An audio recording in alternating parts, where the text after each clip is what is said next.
हमारी संस्कृति, हमारे संस्कार सदा रहें हमारे साथ। सब्सक्राइब करें तिलक। गुजरात केवल उद्योग, व्यापार और विकास की धरती ही नहीं, बल्कि सनातन संस्कृति की अमूल्य धरोहरों को सजोए हुए एक पवित्र प्रदेश भी है। यहाँ के मंदिर, तीर्थ और धार्मिक परंपराएं इतनी अद्भुत और रहस्यमयी हैं कि इनके बारे में जानना शुरू करें तो जिज्ञासा और श्रद्धा का यह सफर थमने का नाम नहीं लेता। आज हम आपको गुजरात के 3 ऐसे दिव्य मंदिरों के दर्शन कराने जा रहे हैं जो हैं लांबा बलियादेव मंदिर, सुदामा मंदिर और श्री वीर नारसंगाजी मंदिर। इन पावन धामों की आध्यात्मिक ऊर्जा न केवल आपके मन को श्रद्धा से भर देगी, बल्कि गुजरात की सनातन विरासत के प्रति आपके हृदय में एक नया आकर्षण भी जगा देगी। तो आइए इस दिव्य यात्रा का शुभारंभ करते हैं। भक्तों, जय श्री कृष्ण। प्रेम और विश्वास का मूल है त्याग। जहां त्याग है वहीं विश्वास और प्रेम है। बिना त्याग के किसी का विश्वास नहीं जीता जा सकता और न ही प्रेम पाया जा सकता है। पुराणों में तो ऐसे त्याग और आस्था के कई प्रसंग हैं। प्यारे भक्तों, आज हम एक ऐसे ही त्याग की चर्चा करने वाले हैं जिस त्याग से एक मनुष्य भगवान बन गया। जी हाँ, बर्बरीक, जो राजस्थान में खाटू श्याम जी के नाम से जाने जाते हैं और गुजरात अहमदाबाद में बलिया देव अर्थात बढ़िया देव के नाम से विख्यात हैं। भक्तों, बर्बरीक की परीक्षा के बाद भगवान श्री कृष्ण ने उससे संपूर्ण मानव जाति की भलाई के लिए अपना मस्तक देने को कहा। बर्बरीक को यह समझते देर नहीं लगी कि ये स्वयं आदि पुरुष नारायण हैं। उसने अपना मस्तक देना सहर्ष स्वीकार कर लिया। भक्तों, बर्बरीक के इस त्याग पर भगवान श्री कृष्ण अत्यंत प्रसन्न हुए और उन्होंने बर्बरीक को कलयुग में ईश्वर स्वरूप पूजे जाने का वरदान दिया। साथ ही बर्बरीक को भगवान कृष्ण की शक्ति और नाम मिलने का भी वरदान दिया, जिससे वो भक्तों की सभी मनोकामनाओं को पूर्ण करने में समर्थ होंगे। भक्तों, वही बर्बरीक जी लांबा गांव में बलिया देव अर्थात बढ़िया देव के नाम से पूजे जाते हैं और भक्तों को तमाम संकटों से बचाकर उनकी समस्त मनोकामनाओं को पूरा करते हैं। लांबा गांव में बढ़िया देव मंदिर, मतलब इनको बबरीक बोलते हैं। सालों से लगभग 83 साल से ये मंदिर बना हुआ है और यहाँ जो भी लोग आते हैं बड़ी बड़ी आस्था लेके आते हैं। मन में जो भी संकल्प करते हैं दादा इनका काम पूरा करते हैं। भक्तों, लांबा बलियादेव मंदिर गुजरात के अहमदाबाद से लगभग 14 किलोमीटर दूरी पर लांबा गांव में स्थित है। ये भगवान बलियादेव का लगभग 83 वर्ष पुराना मंदिर है। भक्तों, खाटू श्याम ही गुजरात में बलियादेव के नाम से जाने जाते हैं। लांबा गांव वाले बलियादेव भगवान को दादा कहकर पुकारते हैं। बलियादेव अपने भक्तों को हर संकट से बचाते हैं और यहाँ आने वाले सभी भक्तों की हर मन्नत पूरी करते हैं। भक्तों, बताया जाता है कि लगभग 83 वर्ष पूर्व लांबा गांव में संक्रमण से लोग बीमार होने लगे। संक्रमण बहुत तेजी से गांव में फैल रहा था। कोई दवाई, कोई प्रार्थना काम नहीं कर रही थी। गांव के बहुत सारे बच्चे संक्रमण से मौत के बहुत करीब पहुंच चुके थे। उन्हीं में गांव के प्रतिष्ठित व्यक्ति पुरुषोत्तम दास का अपना बच्चा भी संक्रमण की चपेट में आ गया। भक्तों, खोड़ा भाई के साथ मिलकर पुरुषोत्तम दास जी ने खाटू श्याम जी के मस्तक की स्थापना कर यहाँ बाबा की पूजा आरंभ कर दी। सब गांव वाले एक साथ पुकार कर कह रहे थे कि हम आपकी शरण में हैं, हमारी रक्षा करें। भक्तों, गांव वालों की पूजा से बाबा प्रसन्न हुए और मात्र 9 दिनों में संक्रमण से बाबा ने सभी बच्चों की रक्षा की। पुरुषोत्तम दादा का बेटा भी स्वस्थ हो गया और इस प्रकार बाबा का नाम पड़ गया बढ़िया देव, यानी सबसे बड़ा देव, और कालांतर नाम अपभ्रंश रूप में बलिया देव हो गया। पुरुषोत्तम दादा ने गांव वालों के साथ मिलकर इसी स्थान पर बलिया देव अर्थात बढ़िया देव के मस्तक की स्थापना कर मंदिर का निर्माण करवाया। भक्तों, बलिया देव श्रद्धालुओं की सभी संकट से रक्षा कर उनकी मनोकामनाएं पूर्ण करते हैं। भक्तों, लांबा गांव में स्थित भगवान बलिया देव अर्थात बढ़िया देव का मंदिर बहुत ही विशाल परिसर में बना हुआ है, जो आज गुजरात में ही नहीं पूरे देश में प्रसिद्ध मंदिर है। मंदिर का विशाल प्रवेश द्वार गजराज की प्रतिमाओं से सुसज्जित है। मंदिर में प्रवेश करते ही महादेव भोलेनाथ की विराट मूर्ति के दर्शन होते हैं। भक्त जैसे ही मंदिर के अंदर पहुंचते हैं तो देखते हैं मंदिर की दीवारों पर महाभारत के कथा चित्र बहुत ही कलात्मक तरीके से अंकित किए गए हैं। मंदिर का दृश्य पौराणिक इतिहास को दर्शाता है, जो यहाँ आने वाले भक्तों के मन को आकर्षित करता है। मंदिर के गर्भगृह में विराजित बलिया देव अर्थात बड़िया देव भगवान को देखकर भक्त भाव विभोर हो उठते हैं और उनकी दया दृष्टि की कामना करते हैं। मंदिर का गर्भगृह, इसकी दीवारें बहुत ही सुंदर और रंगीन पौराणिक चित्रों से सुशोभित हैं। मंदिर के बाईं ओर दर्शन होते हैं गणेश भगवान के और दाईं ओर विराजमान हैं संकट मोचन हनुमान जी। मंदिर परिसर में विशाल झूमर की रोशनी से सारा मंदिर दैदीप्यमान हो उठता है। मंदिर परिसर में एक बहुत ही विशाल हॉल का निर्माण किया गया है। यहाँ बैठकर भक्तजन अपने घर से लाया हुआ जलपान ग्रहण करते हैं। भक्तों, यहाँ मंदिर की मान्यता है कि जिन बीमार बच्चों को मंदिर में लाया जाता है, उन बच्चों में किसी भी प्रकार का संक्रमण हो, मूर्छा आती हो, अनेकों बीमारी से पीड़ित बच्चों को ठीक होने में यहाँ अधिक से अधिक 9 दिन का समय लगता है। बताया जाता है कि कुछ बच्चे मरणासन स्थिति में मंदिर में लाए गए थे। भक्तों के विश्वास और बाबा की कृपा से वो यहाँ से ठीक होकर गए हैं। भक्तों, यहाँ बहुत ही बुरी हालत में बच्चे आते हैं और बड़िया देव की कृपा से पूर्ण स्वस्थ होकर जाते हैं। हाँ, जो बच्चे लोगों जो बहुत कठिन अवस्था में होते हैं तो ये लोग मानता रखते हैं कि भाई मेरा लड़का लड़की जो अच्छा हो जाएगा तो मैं इनका बड़िया देव का मैं गरबा निकालूंगा। तो गरबा लेके आता है, फूलों का गरबा लाते हैं, मटकी का भी लाते हैं। ये फूलों का गरबा लेके आते हैं, उनके घर पूरा नाइट गरबा घुमाते हैं, फिर सुबह इधर इनको रखते हैं। यहाँ बड़िया देव भगवान को भक्त गुड़, शक्कर, नमक, भाजी और खजूर अर्पण करते हैं। रविवार, मंगलवार और गुरुवार को मंदिर में विशेष पूजा होती है और भक्तों की भीड़ भी इन दिनों में बहुत अधिक होती है। भगवान बड़िया देव का विशेष उत्सव प्रतिवर्ष आषाढ़ में इनके स्थापना दिवस पर मनाया जाता है। उस दिन देश भर से लोग यहाँ एकत्रित होते हैं। ये उत्सव बहुत ही विशाल रूप धारण कर लेता है। कहा जाता है कि उस दिन आने वाले श्रद्धालु जनों पर बाबा की कृपा बरसती है और उनकी कामना पूर्ति अवश्य होती है। भक्तों, मंदिर की ओर से जन कल्याण के लिए एक अस्पताल का निर्माण भी करवाया गया है, जिसमें रोगियों की निस्वार्थ और निशुल्क सेवा की जाती है। जरूरतमंद बच्चों को निशुल्क शिक्षा भी मंदिर की ओर से दी जाती है। भक्तों, मंदिर में मंगला आरती प्रातः 6:15 बजे होती है। राजभोग आरती दोपहर 12 बजे, संध्या आरती का समय शाम 6:45 बजे का है और बड़िया देव भगवान की शयन आरती रात 8 बजे होती है।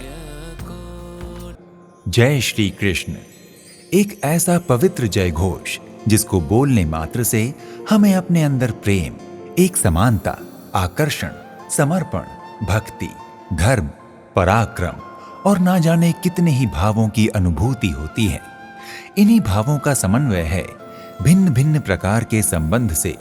श्री कृष्ण जहां एक ओर प्रेम, समर्पण और आकर्षण का प्रतीक हैं, तो वहीं उन्होंने एक सच्ची मित्रता के जिस आयाम को स्थापित किया है, आज तक शायद ही कोई उस आयाम तक पहुंचने की सोच भी पाया हो। भक्तों, आज की इस कार्यक्रम श्रृंखला में हम आपको लेकर जा रहे हैं श्री कृष्ण जी के परम मित्र सुदामा जी की जन्मस्थली।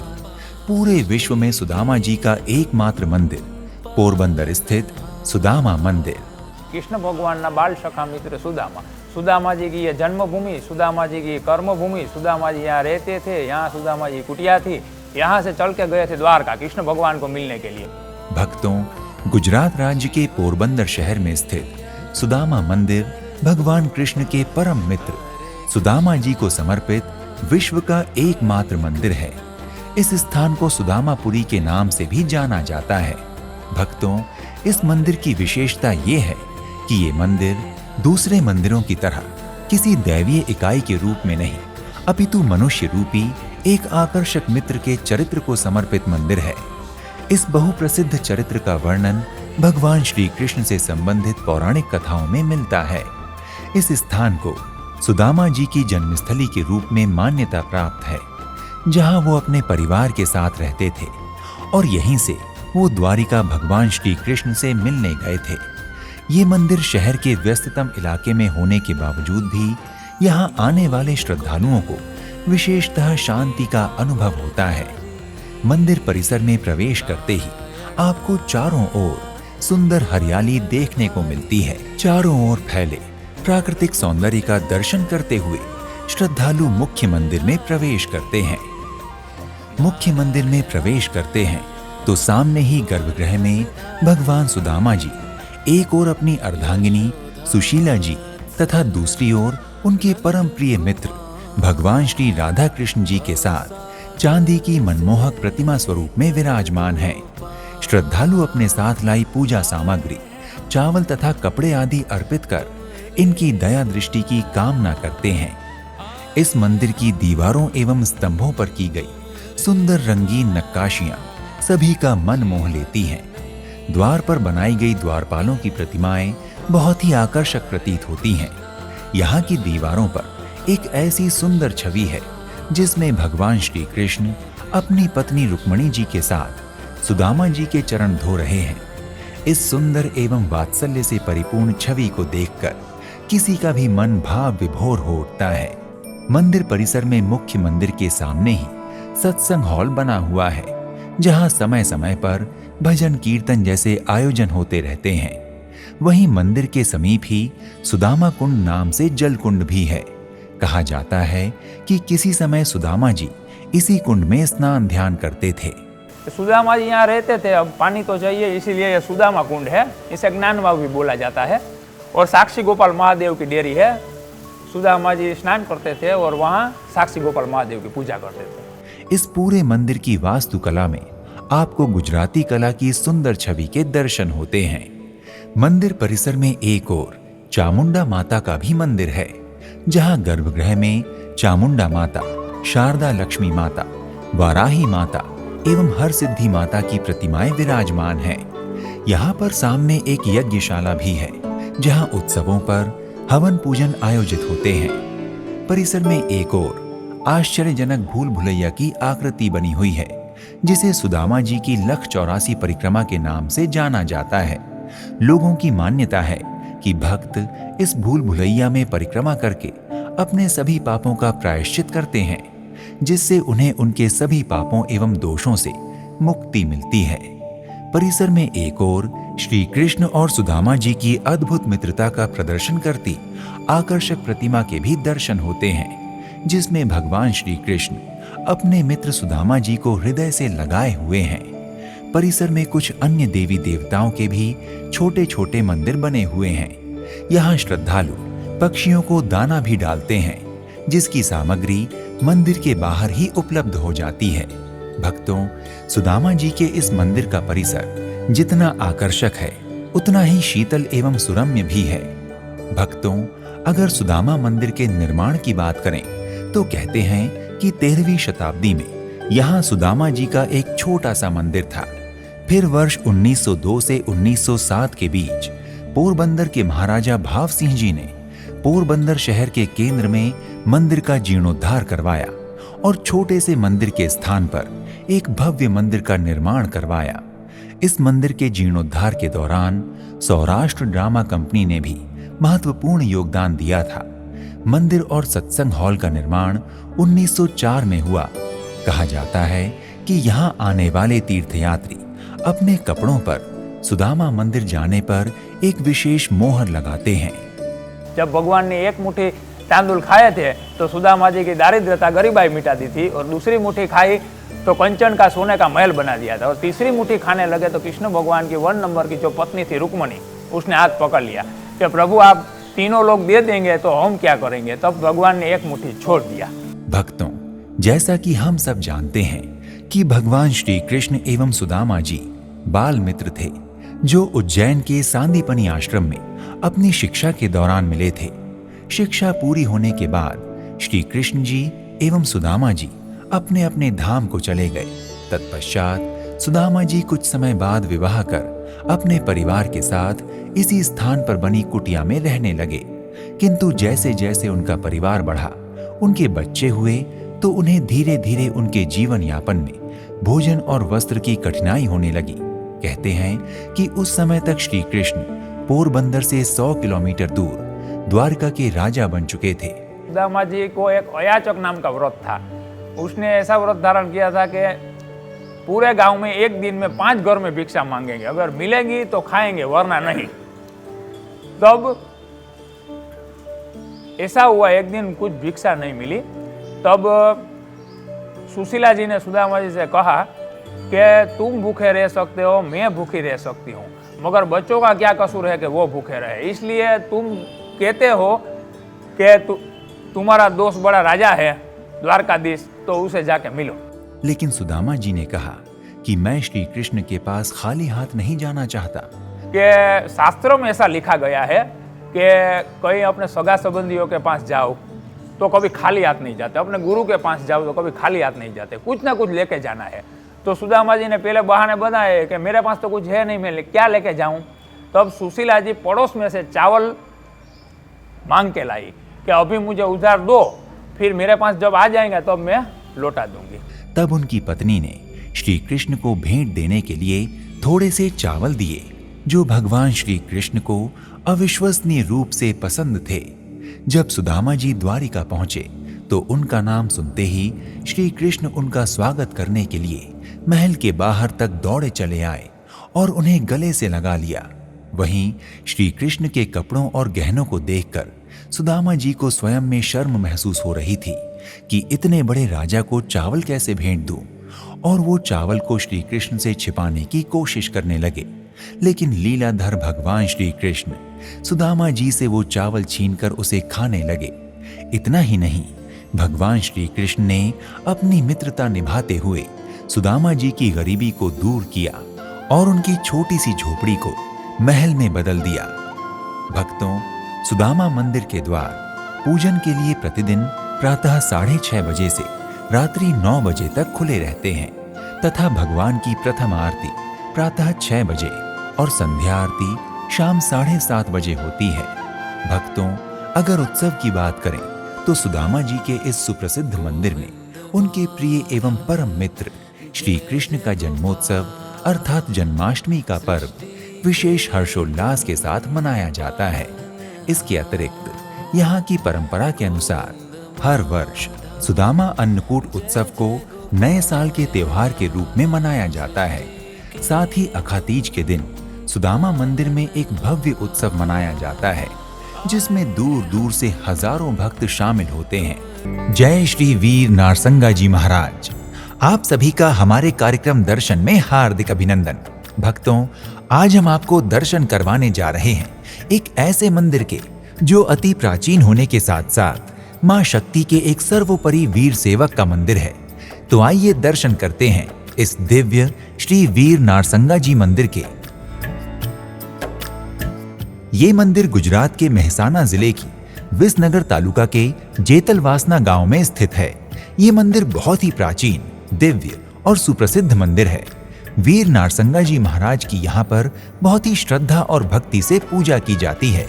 यहाँ आने वाले श्रद्धालुओं की मान्यता है कि नारसंगा जी महाराज हर दुख और संकट के समय अपने भक्तों की रक्षा करते हैं, और जो भक्त नारसंगा जी महाराज की शरण ग्रहण करते हैं, वीर नारसंगा जी उन भक्तों पर शीघ्र ही कृपा करते हैं और उन्हें हर समस्या से मुक्त कर देते हैं। मंदिर से जुड़े इतिहास के अनुसार जब प्रजापति दक्ष ने यज्ञ में शिवजी को आमंत्रित नहीं किया तो सती माता बिना अपने पिता के आमंत्रण के ही शिवजी के मना करने पर भी अपने पिता दक्ष के यज्ञ में पहुंच गई। पर जब उन्होंने देखा कि दक्ष ने सबके बीच ही शिवजी को अपशब्द कहना प्रारंभ कर दिए तो सती ये सहन न कर सकी और उन्होंने अपने आप को यज्ञ की अग्नि में समर्पित कर दिया। जब भगवान शिव को ये ज्ञात हुआ तो भगवान शिव की एक जटा से वीरभद्र उत्पन्न हुए, जो बहुत बड़े वीर योद्धा थे।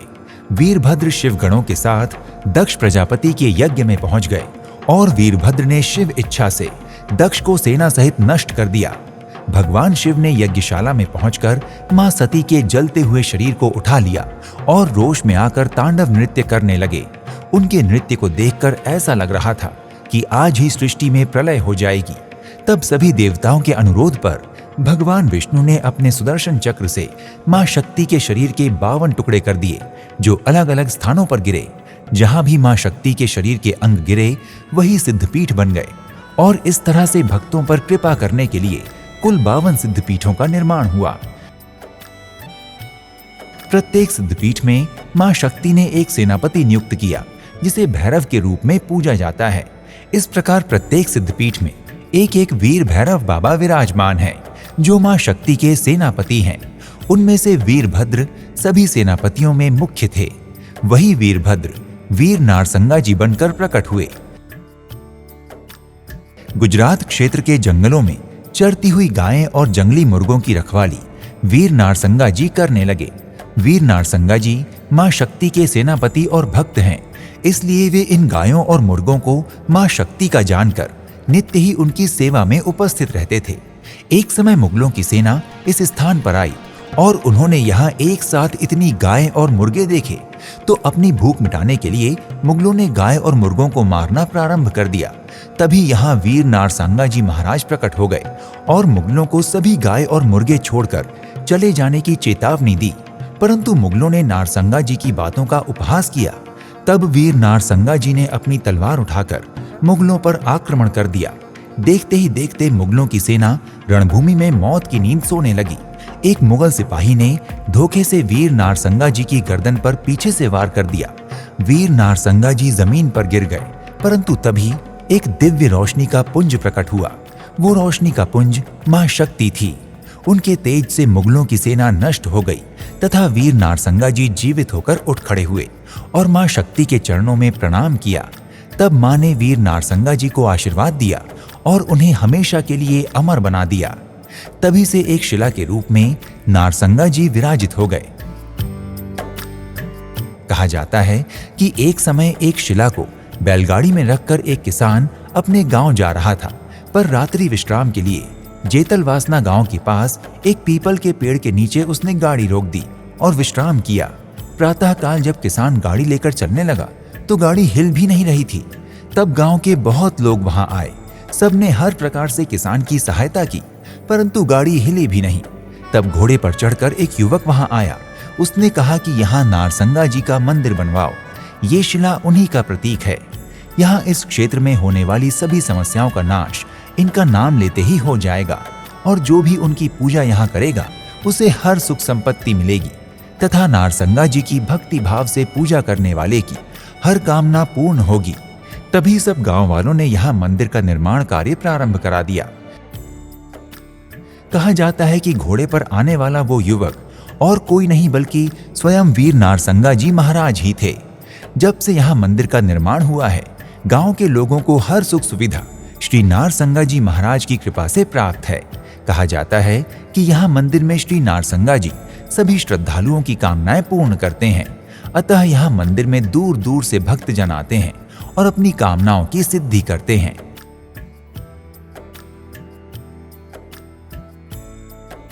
मंदिर का निर्माण बहुत ही उत्तम किस्म के पत्थर से किया गया है। मंदिर की शोभा देखते ही बनती है। ये बहुत ही सुंदर मंदिर है। मंदिर में हाथ से छोटे छोटे बारीक कार्य शिल्पकारों ने किए हैं, जो बहुत ही मनमोहक प्रतीत होते हैं।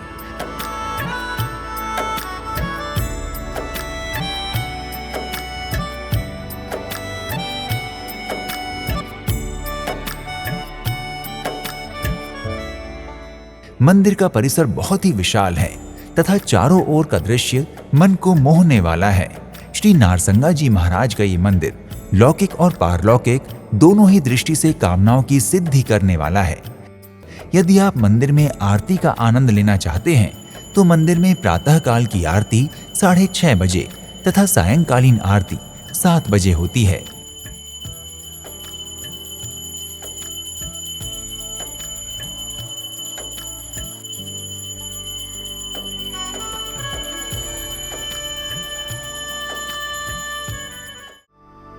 तो प्यारे भक्तों, इसी के साथ हमारी यह यात्रा यही विराम लेती है।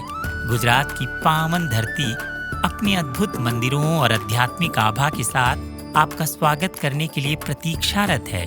कमेंट करके हमें अवश्य बताएं कि आप गुजरात के इन दिव्य मंदिरों के दर्शन हेतु कब प्रस्थान करने की योजना बना रहे हैं। आपके विचार और अनुभव हमारे लिए अत्यंत मूल्यवान है। वीडियो को अंत तक देखने और इस आध्यात्मिक यात्रा का हिस्सा बनने के लिए आप सभी भक्तों का हृदय से धन्यवाद।